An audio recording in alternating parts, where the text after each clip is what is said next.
Hey everyone, it's Joshua Campbell, your knowledge broker.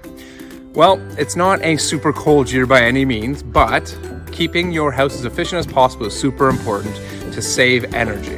And I've got some tips here on how you can save energy in your house this winter. Number one, soak up the sun. Be sure to open the blinds up when the sun is shining, which we've actually got quite a few of these days recently, to heat up your house. And then at nighttime, pull your blinds down to keep the heat inside.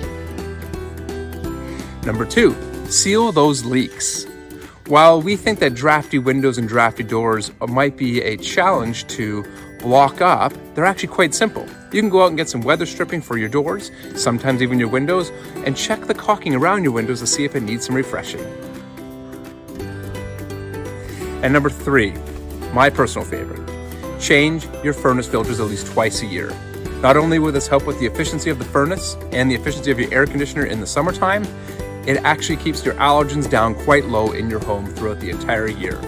If you have any tips that are worth sharing, I'd love to hear them. And if you have any real estate questions at any point in time, feel free to reach out to me. I'll talk to you guys soon.